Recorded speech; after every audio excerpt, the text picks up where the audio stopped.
Pessoal, então, boa tarde novamente. Vamos fazer um bate-papo aqui sobre o filme O Demônio das 11 Horas, Pierrot Le Fou, do Godard. Temos aqui a presença da arquiteta cineasta Luísa Savion e do engenheiro e cineasta Guilherme Perara, meu sócio na produtora Quinopus.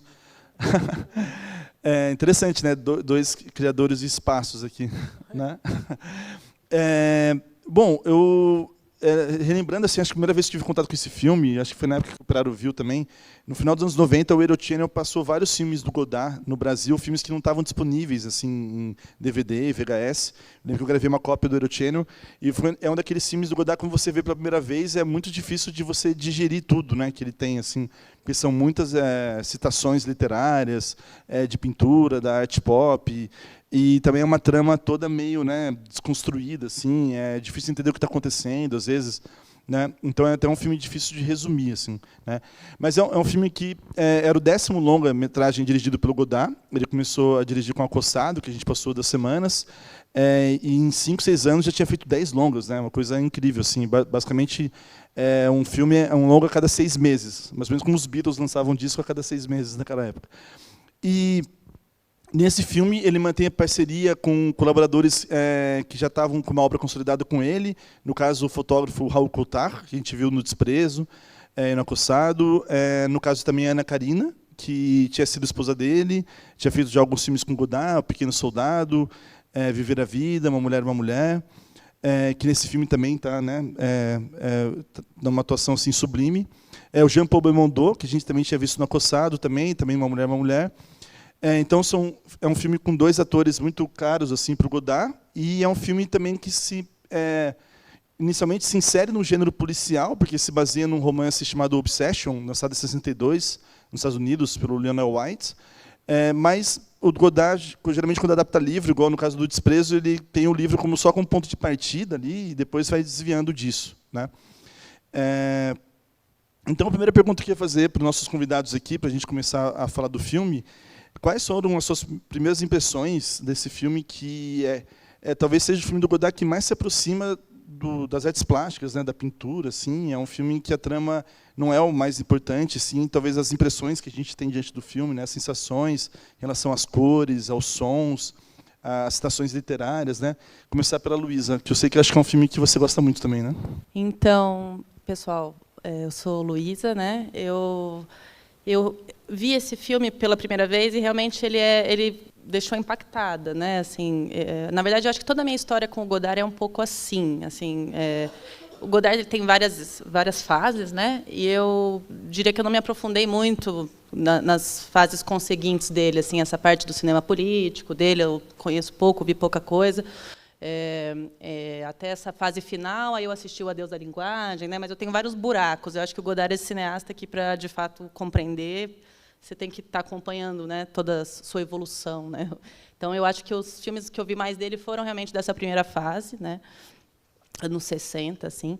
E todos eles sempre me pegavam, como uma cineasta também, alguém que aprecia, né, sempre me pegavam nessa questão da irreverência de linguagem, né, a irreverência estética, a montagem, a trilha. Então, eu noto que as primeiras vezes que eu tive contato com os filmes dele, incluindo O Demônio das 11 Horas, eu ficava muito embasbacada com tudo que eu estava vendo, e isso me dificultava entender, de fato, a mensagem do filme, né? Até de tanto que eu ficava louca nisso, assim, sabe?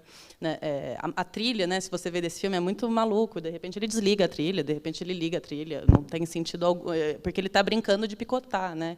Da mesma forma como ele está picotando as referências, ele está picotando tudo, né? É uma grande uma assemblagem, assim.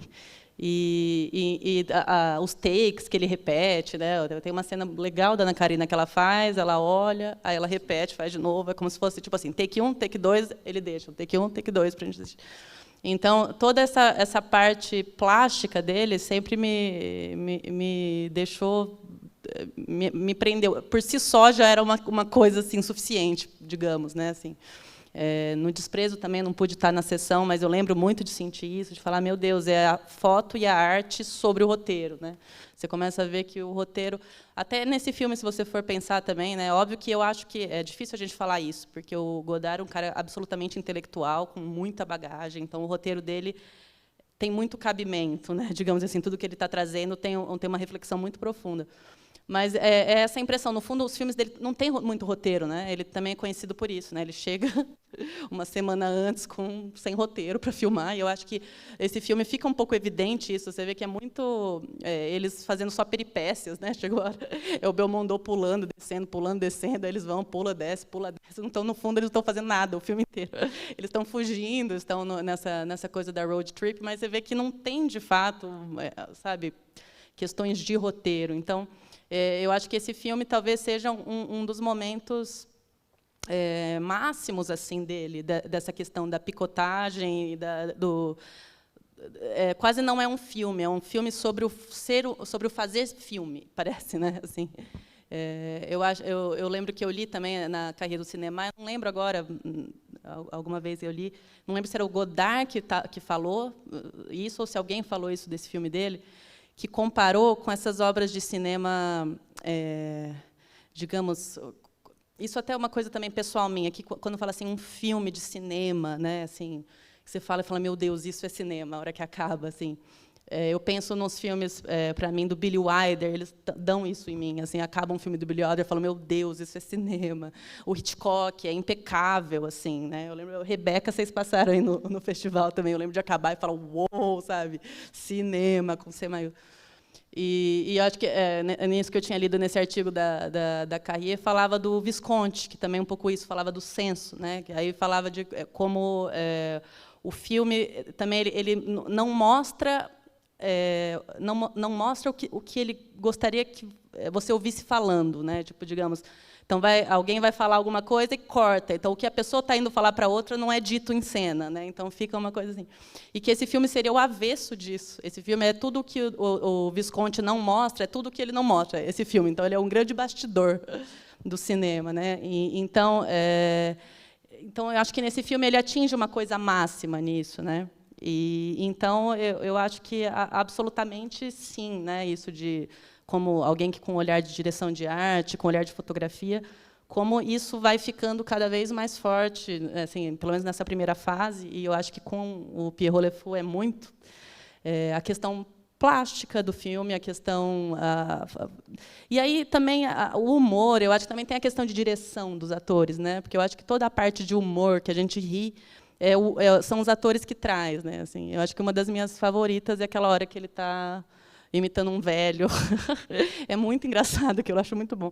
E esse final também do amigo cantando, coisando a mão aqui também, tipo, é sensacional essa cena. São coisas que os atores trazem, né? Você vê, às vezes não é uma coisa tão de roteiro assim, tipo, parece que ele dá um improviso, lê isso aqui na voz de um velho, né? Então seria muito foto, arte, montagem, experimentação, tudo nesse bolo aí que você falou, né? Questões estéticas, mas para além de só visuais, né? Eu acho que assim, a questão da linguagem, talvez, né?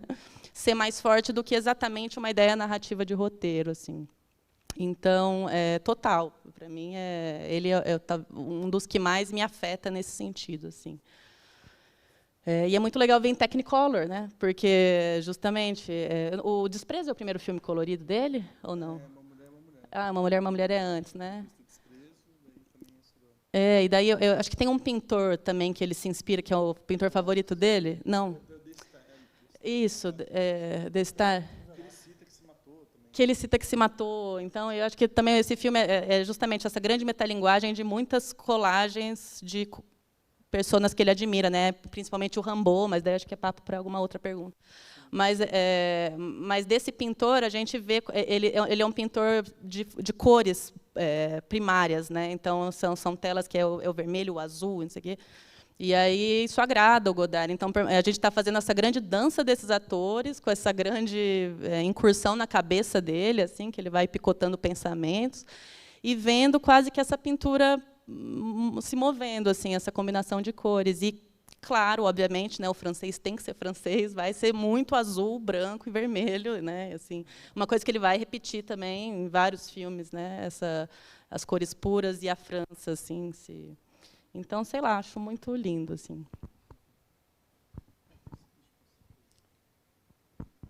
Bom, acho que esse filme, o Grota até falou no começo, Bom, primeiro, boa tarde, né, para todo mundo. Para mim é um filme, eu vi quando ele comenta desses primeiros filmes no Eurochannel, né, o primeiro contato com Godard, eu lembro foi nesse canal Eurochannel, quando eles passavam séries de filmes do Godard, assim, eu lembro que eu via Cossado, Mulher é uma Mulher, Alphaville, Pequeno Soldado. Aí teve o Demônio das 11 Horas, né, Weekend. E acho que nessa sequência, dessa primeira fase do Godard, para mim, assim, o Pierrot Le Fou, né, eu não consigo entender até hoje também esse título brasileiro, O Demônio das 11 Horas. A Obsession ficou O Demônio das 11 Horas. Bom, tá. Então é isso. É Pé do Louco. Que é a tradução francesa. É a tradução francesa. Que faz mais sentido, né? Bom, mas esse filme, para mim, assim, eu acho um filme seminal assim, do Godard. Eu acho que, para mim, é a obra-prima dele. É o que mais me impacta. E, respondendo à pergunta do Grota, eu acho que, até hoje, assistindo o filme, a primeira vez que eu vi o filme, algo que me impactou mais assim são os números musicais. Isso eu sei que ficou muito na minha cabeça. A própria trilha do Antônio Duhamel, que ele toca esses três que eles fazem os dois números musicais entre a Ana Karina e o Belmondo, eu acho fantástico, assim. Apesar de ser uma coisa como, né, a Luísa falou, é uma música que começa e para. Dá para ver que a captação de som também, ele está num ponto fixo e a atriz girando, né, está num boom e aí o som vai e volta, né, também. Apesar de não ser uma captação, digamos, profissional, e foi a intenção do próprio Godard nisso, né? Eu acho que a síntese do filme está ali nesses números musicais, porque o próprio Godard, eu acho que ele quer, com essa história de pegar um livro no ar, né, filme B, um Pulp Fiction, muito como Orson Welles fez algumas vezes, o próprio Hitchcock fazia, de se basear numa premissa e transformar totalmente esse livro. Eu acho que são cineastas que ele admira, né? O próprio o Nicholas Ray também, que está dentro, que aparece, né? Do Johnny Guitar que ele fala, né? Então são cineastas que para ele são muito caros, né? E ele quer, dentro desse filme, desconstruir isso tudo, né? Quando você coloca também da questão da França, das cores, né? Eu acho que ele coloca também as próprias cores da bandeira americana, né? Ele também trabalha muito nessa ama ou odeia os Estados Unidos, né? Acho que ele tem essa relação e no Pierrot Le Fou parece muito isso. Desde o Acossado já, né? Desde o Acossado, né? Ele tem essa relação com os Estados Unidos, né? Ele ama os carros, mas ele odeia amar os carros. Exatamente. Ele sempre destrói eles. Essa é uma coisa contraditória, né, dos personagens que aparecem, né?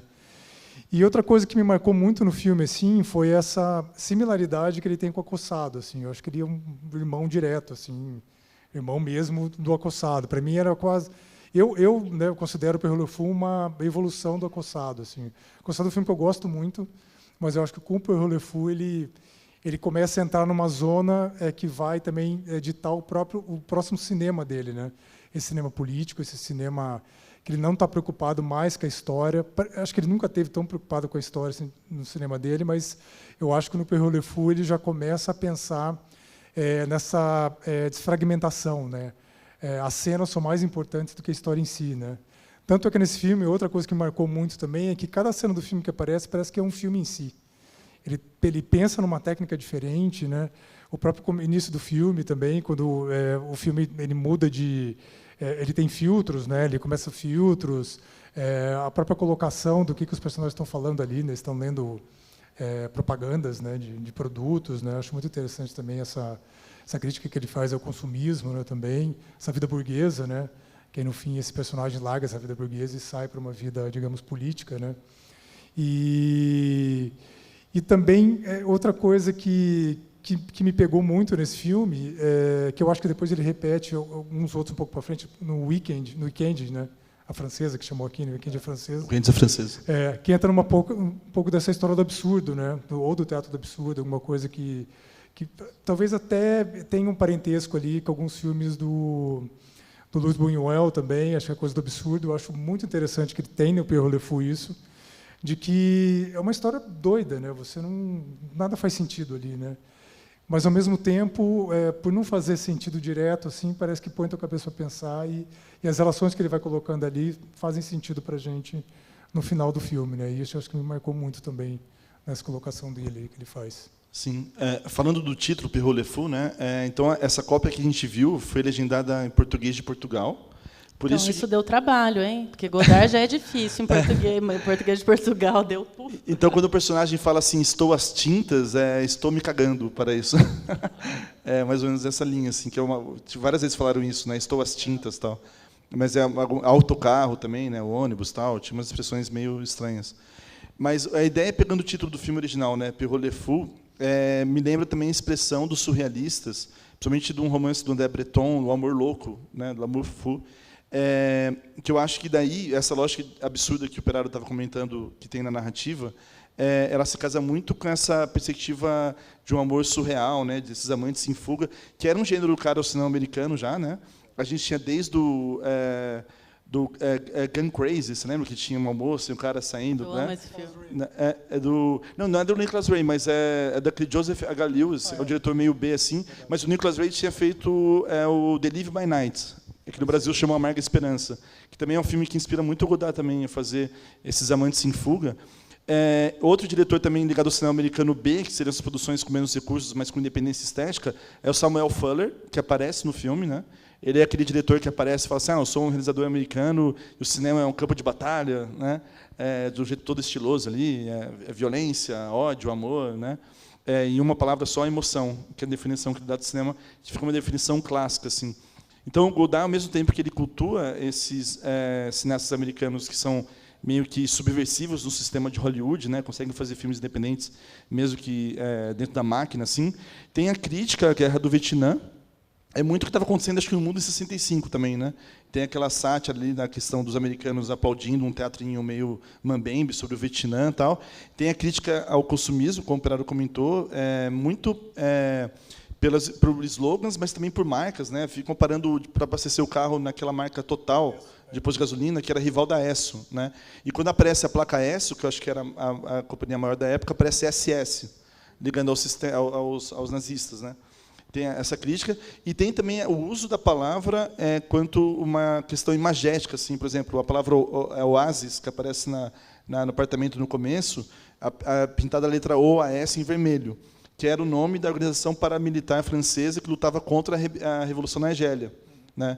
Então, o Godard está todo o tempo tentando fazer críticas também a algumas questões da cultura francesa, assim, daquele momento, né? Algumas a gente não pega, porque já se passaram, sei lá, mais de 50 anos, a gente não viveu aquele contexto, assim, né? Parece que tem uma piada também do slogan da Esso também, que é quando bota o tigre dentro do meu carro, tal, que era um slogan da Esso, mas ele usa no posto da Total, assim. Tem várias pinturas de tigre também, que aparece no filme, né? Também. De entradas de imagem, né? Sim, então assim, o filme tem uma aproximação com a ideia dos quadrinhos também, né? E daí eu queria perguntar para vocês dos personagens, por mais que a gente não tenha um filme narrativo, o Pierrot tem esse nome que a Marianne dá para o Ferdinand, né? Para o Belmondo, que é uma figura da comédia dell'arte, do teatro italiano do século XV, que é aquele palhaço triste, né? Que está tentando o amor da Colombina e pede para o Arlequim e tal. E daí fica mandando cartas para a Colombina e ela não responde e tal. É um amor mais idealizado, assim. É um pouco talvez a figura do que o Buster Keaton representava, assim, daquele cômico triste, do clown triste, né? E o Belmondo que adquire essa persona ao longo do filme, enquanto a Marianne parece que essa figura idealizada pelos surrealistas, assim, desse ser incompreensível, assim, que no final vai trair, né, o homem e tal, e vai fazer ele também perder a vontade de viver, assim, até que ele meio que se mata no final, né? E a Marianne chama Marianne Renoir, que é um sobrenome do cineasta Jean Renoir, mas também do pintor Pierre Auguste Renoir, do pai dele, né? Então tem novamente também essa questão com a pintura também. Então, por mais que eles não sejam personagens no sentido clássico, assim, do cinema clássico narrativo, perguntaram a vocês como é que vocês veem essas personas, assim, porque eles têm uma espécie de núcleo afetivo que se mantém ao longo do filme, assim, me parece, né? O Ferdinand sempre tentando conquistar o amor da Marianne e citando livros, escrevendo, né, um amor pela literatura abissal, e ela falando várias vezes assim, eu quero viver, né, eu não quero esses livros, você gasta muito dinheiro com livro, tal, eu quero ir numa discoteca dançar, como se fosse uma relação com a vida negando uma relação intelectual, assim, né, e ela mais despojada, assim, com o corpo, tal. Como é que vocês sentem as duas personagens? Pensando também que elas são muito também, acho que os atores trazem, né, como você falou no começo. Bom, eu acho que isso é muito a discussão absoluta do Godard até aí. E eu concordo, então, com o Peraro falou. Eu também aí tive a oportunidade, a alegria de ver o Acossado aqui, que vocês exibiram 2 semanas atrás, né? E pulei o Desprezo, então vi justamente o Acossado e o Pierrot Le Fou, e assim, a ligação muito evidente.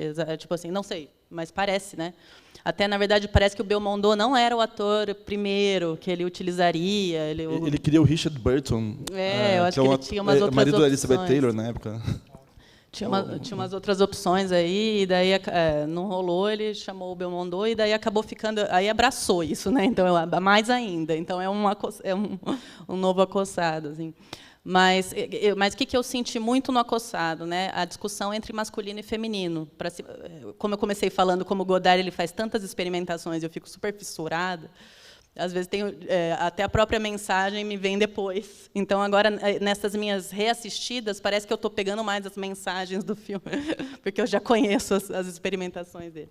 Mas, então, revendo o Acossado, ficou muito, para mim, como é uma discussão de masculino e feminino, então, de personagem. Né?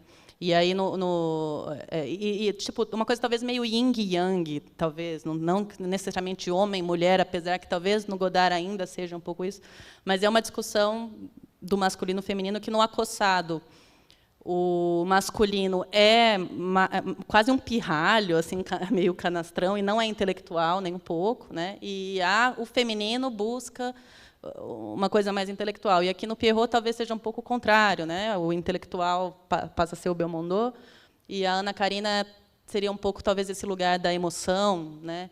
Então, eu acho que ele vai colocando dualidades, né, o Godard. Eu vou pensando que ele está sempre nessa. Né? Então, é o masculino, o feminino, é o intelectual, é o emocional, é o antigo, é o novo, é o feliz e o triste.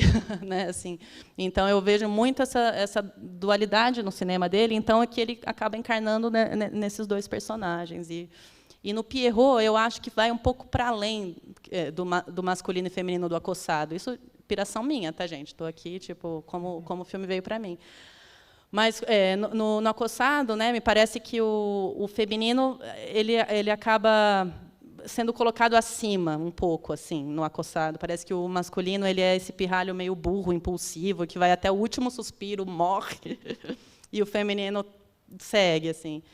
E aqui eu sinto que ele já está um pouco mais frustrado. Eu acho que a questão da Ana Karina e do casamento com ela, né, foi uma coisa muito que mexeu muito, óbvio, né, com a pessoa. Então, eu acho que ele tinha acabado de divorciar dela, né, esse primeiro filme, que eles já não estavam mais juntos. Então, eu acredito que essa relação conturbada já traga um amargor maior.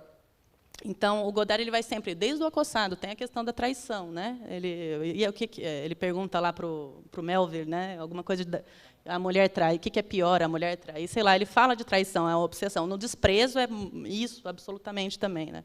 Então, ele fica nessa da traição do feminino. Então, eu acho que ele já está, de novo, agora, num Acossado mais avantajado, mais amadurecido, ele já está um pouco mais amargo. Eu acho que... E aí eu concordo com o Peraro, de novo, que a impressão que eu tenho é que ele começa a dar entrada no cinema político dele aí. Por mais que ele ainda não esteja, de fato, falando de socialismo, né, a coisa para onde ele vai muito, mas ele já ainda está um pouco sobre o amor. Eu estou falando, na verdade, de masculino e feminino, mas assim é o amor, na verdade. Né? A gente pega no Acossado, ele está discutindo. É como se ele é tão intelectual, né? Eu sinto, Godard. Os franceses são esses livros também, literatura. Os franceses eles são muito mentais, absolutamente mentais. E aí eu acho que o amor ele é essa figura misteriosa. Né? O amor deixa... Nem o intelectual consegue resolver o amor, é sempre um mistério.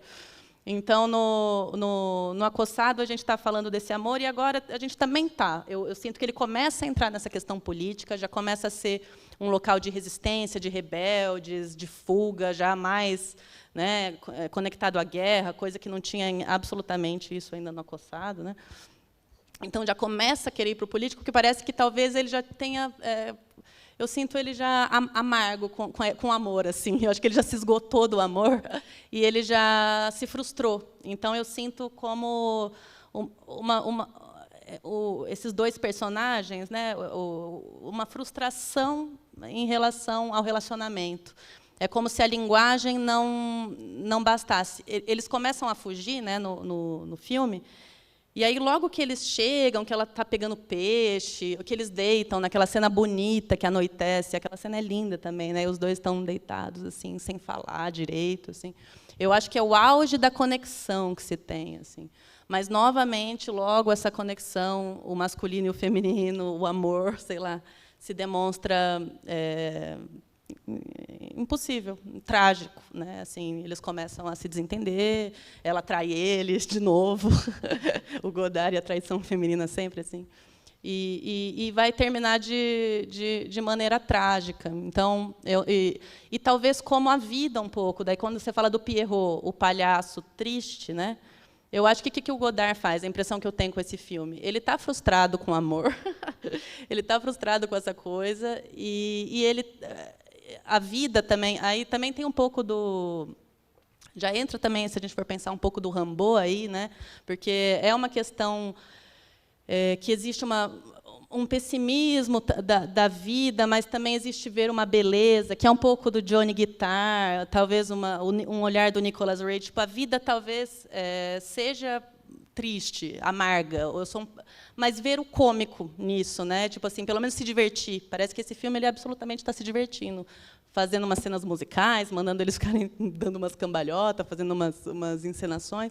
Então, eu acho que por mais que a vida seja trágica, o amor seja trágico, tudo é trágico, existe também uma beleza e uma alegria. E aí termina do Rimbaud a última frase, né? Quando o mar toca o sol, enfim. Então, eu acho que vai por aí. O Pierrot é o palhaço triste. Então, esse talvez seja o filme de comédia do Godard, não sei, porque também não assisti toda a filmografia dele para dizer, mas definitivamente é um filme de comédia do Godard. Assim. Eu acho que é a melhor comédia que ele podia fazer, né? Então, existe essa beleza e esse sarro e esse divertir-se ao mesmo tempo que existe, né, o amargor. Então, essa crise que você comentou do masculino e feminino, eu lembrei de uma cena que é muito bonita, que eles estão, acho que, sentados na praia, ao fundo, assim, e daí ele fala: por que você está triste, né, para Marianne? Daí ela fala assim: porque eu falo palavras, mas elas não traduzem sentimentos, tal. Daí ele fala assim: você não tem ideias, você só tem sentimentos. Daí ela fala assim: mas sentimentos contêm ideias. Essa troca de diálogos é linda, né? É muito forte, né? E acho que talvez mostre a oposição entre os dois, né?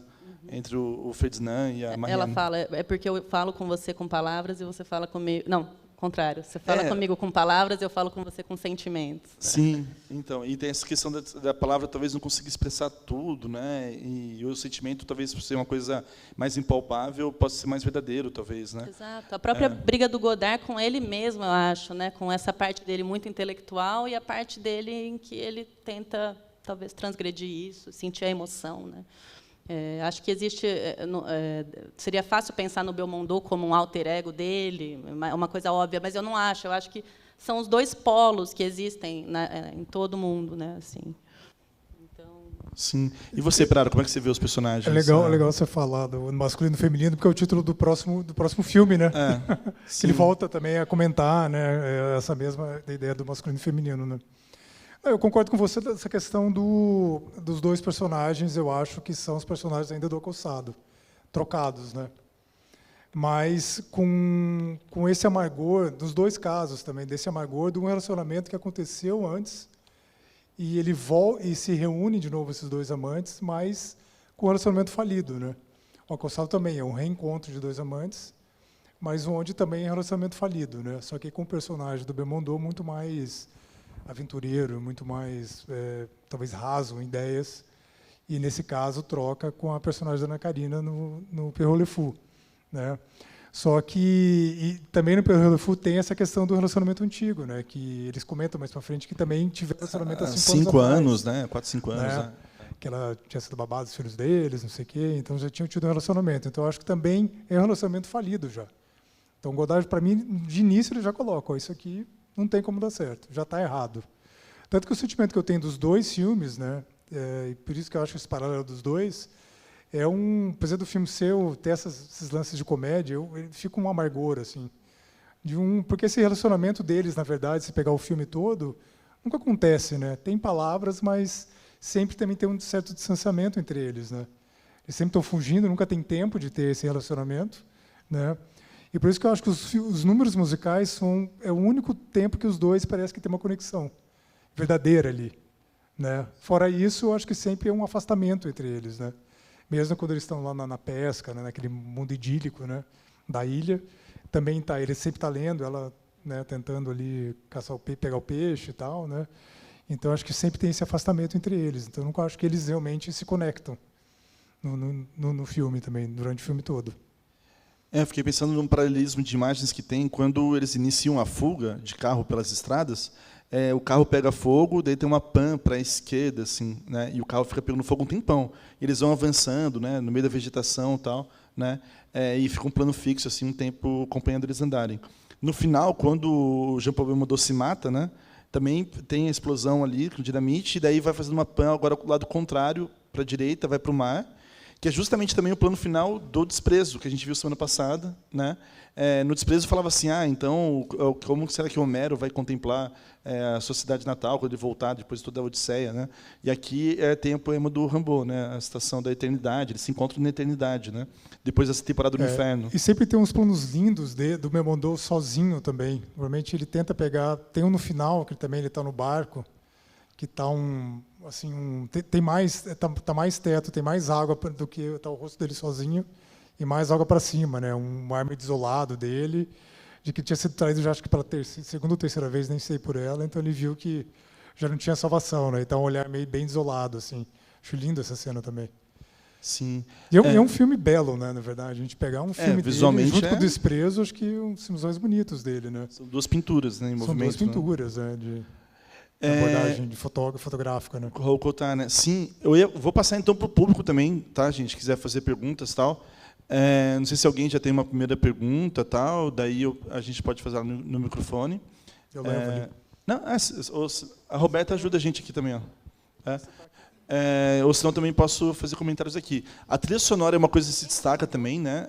Do Antoine de Hamel. E até estava comentando com o Prado um pouco antes da sessão. São motivos assim musicais que lembram a trilha que o Bernard Herrmann fez para o Vértigo, né, O Corpo que Cai, do Hitchcock, que até a gente estava pensando, igualzinho, né, uma hora, né? Parece que é a trilha mesmo do Bernard Herrmann, se fez uma estação, que já era uma trilha inspirada no Wagner também um pouco, assim, Tristão e Isolda, tal. Então tem essa questão do amor total, assim, né? E a palavra total aparece que às vezes por causa da marca do posto de gasolina, então você vai vendo umas conexões assim. E a trilha é muito onipresente, assim. Eu estava ouvindo a trilha hoje de manhã, acho que são umas 9, 10 músicas, e assim como no Desprezo, ela se repete várias vezes, né, tal. Que é uma coisa que é muito apropriada ao cinema clássico, assim, de ficar manipulando o sentimento do público, do espectador, né? Mas como aqui ele quebra muito a quarta parede, né? Até tem essa cena também linda que ele fala dos espectadores, a Ana Karina olha para a gente, fala, ela sente a nossa presença, né? A trilha daí ganha um outro sentido, né? Parece que uma coisa deslocada, mas também atribui um caráter meio trágico. Não sei como vocês sentem também isso, né? Mas aí, não sei, o Vinícius tem uma primeira pergunta, né? Eu estou vindo todo sábado até agora, não matei nenhum. E, assim, primeiro eu fiz uma tarefinha de casa, então, para quem interessar, assim, uma fofoca, o filme é de 65, mas a separação dele com a Karina é de 67. Então, eles ainda estavam casados, talvez naquela fase em que o casamento já estava indo por água abaixo, porque eles iam ficar mais um ano só casados. Mas, assim, eu percebi que tem vários elementos, principalmente que a gente pode estabelecer correlações com os dois filmes, não só com Acossado, né? Você tem o uso das cores, que o azul e o vermelho também estão muito presentes no filme que a gente assistiu no sábado passado, O Desprezo.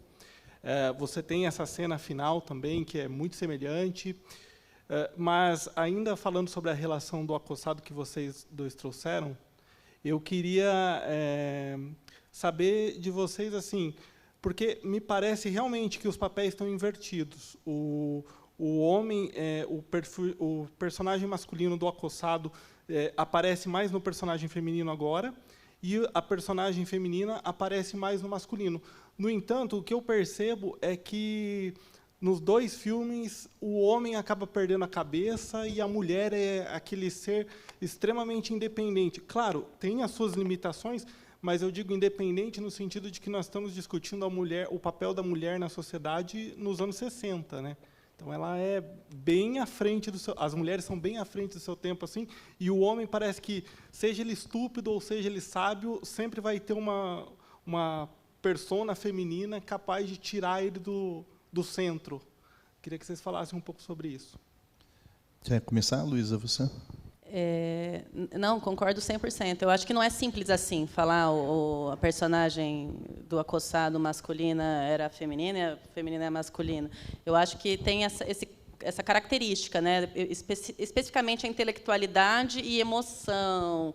Mas o masculino é o masculino, o masculino é o masculino nos dois momentos. E o feminino ele acaba sendo traiçoeiro, né, para o Godard, e tipo seguindo sem ele, né? Ele não vê como seguir sem, ele se mata nos dois, né? Ele mata o masculino nos dois, prefere morrer. E o feminino segue, né? Então, eu acho que é isso, é o mistério do feminino que ele não conseguia resolver. Não conseguia. Aí uma hora ele cansa e daí começa a fazer, talvez entre para a fase do cinema político dele, um pouco. Não sei esperar. Eu acho que nessa primeira fase do Godard, todos os filmes dele, os personagens fortes são os femininos, assim. Acho que talvez tirando Alphaville. Eu acho que sim, fora que tem... esse, eu acho que todos os personagens fortes dele podem não ser os principais ali, mas os personagens que vão acarretar as mudanças dentro do filme são femininos, né? E o personagem masculino sempre é o personagem que, se não tem esse apoio feminino, por exemplo, do lado, né, no caso do homem ali, eles se perdem, né? Então, sempre os filmes ficam, né, como a gente fala do Viver a Vida, por exemplo, que aí retrata uma mulher, né? É um personagem feminino, mulher é uma mulher também. Duas ou três coisas que eu sei sobre ela, né? Também, né, o próprio Weekend, né, que aí tem um personagem masculino principal, mas aí é uma mulher que também desencadeia todos os acontecimentos absurdos ao lado dele que acontecem no filme. Talvez até na parte política também tem, acho que o Tudo Vai Bem também tem uns personagens femininos também que ali acabam levando a história para frente, né? Então acho que no caso do Godard, a meu ver, assim, é um cinema feminino, logicamente dentro de todo o retrato dos anos 60 ainda que estavam mudando, né? E acho que uma coisa que você tinha falado que eu acabei esquecendo também, que talvez possa até puxar, eu acho o Pierrot Le Fou também, ele antecipa Maio de 68 em várias questões, né? Ele acaba trazendo várias coisas que o Godard foi um dos expoentes, né, de Maio de 68, né? Então, várias coisas que acontecem nesse filme, né, essa questão política muito mais forte dentro do cinema, eu acho que são questões que ele traz já dentro do Pierrot Le Fou. Também eu acho bem importante essa colocação, que eu ia falar e acabei esquecendo. Sim, e acho que também tem a ver com as influências que ele tinha. Por exemplo, a gente comentou, acho que no Dia do Acossado, que ele ficou muito marcado pelo filme Mônica e o Desejo, do Bergman, quando tem aquela personagem que consegue se emancipar de um certo patriarcado ali, do machismo da época, consegue ter uma relação autônoma com o amante dela, e daí ela quebra a quarta parede olhando para a gente numa cena que ela está traindo o marido, né? Tem uma cena assim, emblemática, de 53, na década, começo dos 50, né? Imagina, né?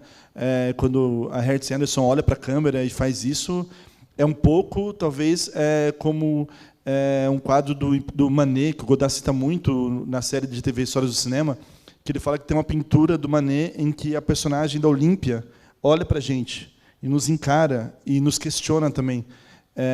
E isso é um princípio de modernidade no cinema também, quando você consegue fazer o espectador sentir que ele está tendo uma relação viva ali com o filme, e o filme sabe que ele está ali, e não está mais naquele pacto ilusionista do cinema narrativo, e então você pode meio que falar também sobre o que é imagem, o que é ver uma imagem, né?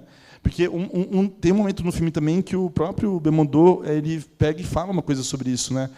O que eu queria era não só estar diante das imagens, mas também mostrar as cores, os contornos. O Godard fala ele quer filmar o que há entre os corpos, não exatamente os corpos.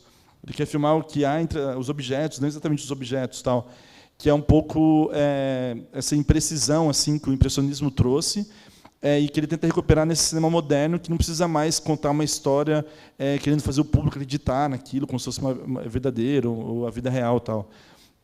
Então, acho que a relação que ele tem com a Ana Karina, nesses filmes que ele faz, desde Uma Mulher, é um pouco que o Joseph von Sternberg tinha com a Marlene Dietrich, que o Orson Welles teve com a Rita Hayworth, talvez, na Dama de Xangai, que é uma das inspirações que o Godard tinha, de ter, pela figura feminina, uma espécie de emancipação de várias opressões que a gente tem na sociedade. Uma das opressões do cinema é o cinema narrativo, que impõe uma história para o público, né? Mas aí, se trazer para a questão da mulher na sociedade, tem a questão do patriarcado, as questões sociais todas, tal, né? Até também puxando esse gancho do cinema narrativo, até aquela hora que eles estão conseguindo dinheiro, que o Belmondo está contando uma coisa para um, a gente não vê ele contando, a gente vê a narração dele contando. É quase como, né, se fosse, tipo, sei lá, ainda cinema um pouco mudo, você está sendo dito do que está acontecendo, mas você não está. Então ele rompe mesmo, né, o tempo todo, assim.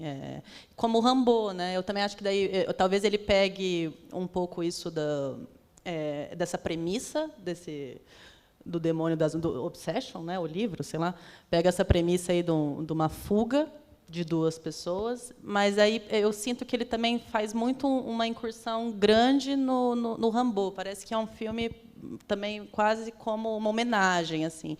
Esse seria a outra linha que guia, que é essa coisa da entrada no inferno e também um fim com uma redenção e uma ruptura com tudo que é antigo, né? O Rambo rompe linguagem. Eu acho que é aí que ele tem uma conexão muito forte com ele. Da mesma forma que Rambo rompe a linguagem escrita, a gramática, né? O Godard está rompendo a linguagem cinematográfica. E, enfim, acho que é isso. Legal. Alguém tem mais alguma pergunta também? Alguém? Olha. Enquanto chega o microfone lá, lembrar que a frase máxima do Rambo lá, o eu é um outro, né, cai bem nessa ideia de um cinema que não é mais narrativo, que você não tem mais um personagem com identidade própria, assim, também, né? Ele meio que vai se constituindo daquilo que está em volta dele e tal, né?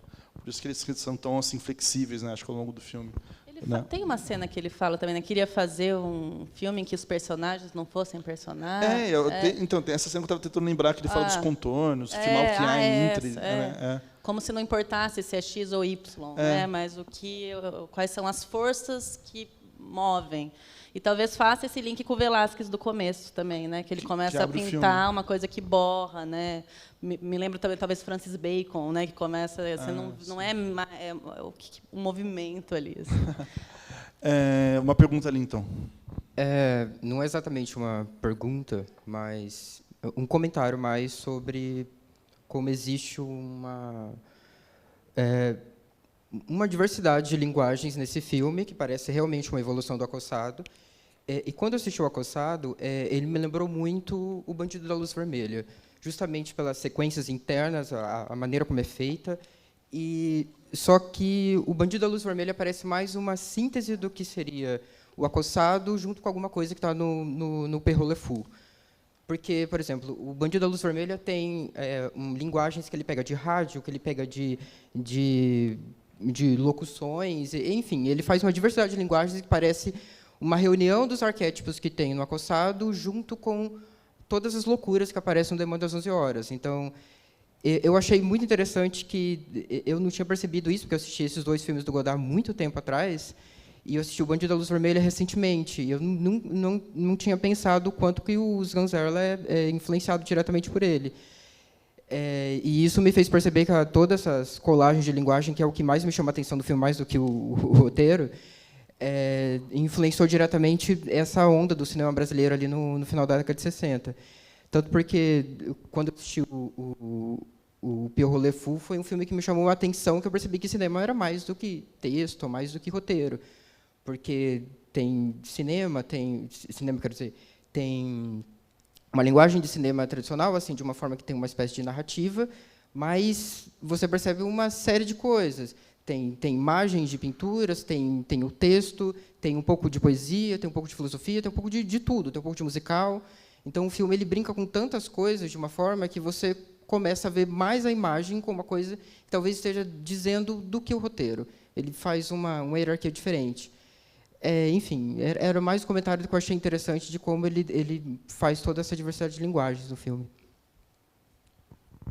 Tem super a ver, né, com o Sganzella, né? O Sganzella era crítico de cinema no começo dos anos 60, jovem, no Estadão, e ele sempre comentou do Godard, que nos ensinou a fazer filmes com pouco dinheiro e tal. E o Bandido, a Luz Vermelha, bebe muito nessa estética, né? Do Acossado herda talvez a questão da câmera na mão, planos com luz do lugar e da locação, e não uma luz artificial que você leva de refletores, tal. Alguns truques também, com câmera na cadeira de rodas, né? A gente trabalhou com o diretor de fotografia do Bandido Luz Vermelha, o Carlos Zebé, e daí teve uma exibição em 2017 do filme que ele comentou, né, os bastidores, assim, como o filme foi feito. E o Godard era uma figura central, não só no cinema, mas na cultura, assim, dos anos 60, né?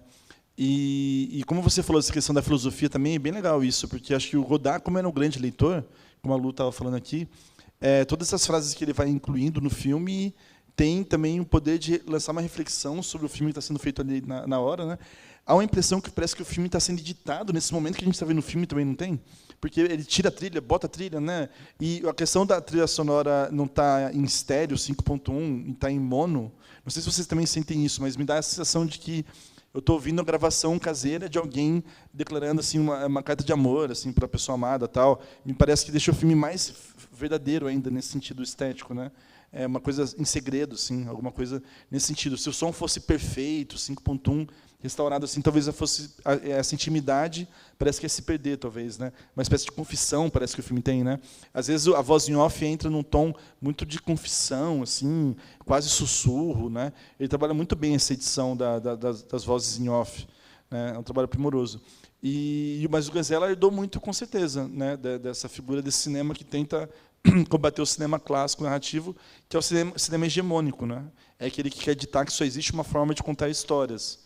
E o Sganzella, o Godard, isso dos cineastas não, dizendo assim, existem várias formas de contar histórias, não só a americana, né? Vocês querem comentar também do Sganzella ou do? Não, acho que é isso também. Eu acho que tem tudo a ver. Acho que a linguagem dos três filmes, né, eles dialogam bem. E dialogam com uma estética de cinema feita nos anos 60 também, essa busca de uma nova linguagem, né? Acho que essa busca de revolução mesmo que estava no ar, assim. Então, eu acho que tem um cinema também feito na África também que buscou também esse rompimento com linguagem, né? Muitos filmes feitos nos anos 60 teve essa tentativa de ruptura. O próprio cinema americano, né, esse que estava vindo também das faculdades de cinema, já estavam tentando também quebrar isso. Então, acho que foi uma década de busca mesmo, né, de entendimento de uma nova linguagem mesmo. E o Brasil não ia ficar de fora também, né? Já tinha, acho que o Glauber já fazendo coisas por aqui também. E o Sganzella veio também nessa linha, somente com essa questão da crítica de cinema que ele tinha, né? E com certeza o Godard era um expoente ali para eles que estavam tentando fazer coisas novas, né? Mas é bem lembrado, sim. Acho que ainda mais estética de policial, né? Filme noir, né? Que eu acho que é uma estética estritamente americana, assim, muito emblemática no cinema americano, né? Eu acho legal também, se lembrou do Weber, né? E aquelas cenas do carro, quando está o Belmondo e a Ana Karina, e tem aquelas luzinhas andando, tipo, o carro está parado, né, fixo, isso tem aquela luz em círculo, né, uma coisa que o Weber sempre faz, né? E é engraçado, é aquele fundo infinito que aparece no fundo do carro, né? Normalmente o americano tem aquele back projection, né? Que tem aquelas cenas de rua andando, né? Que eles filmam e depois projetam no fundo do carro, né?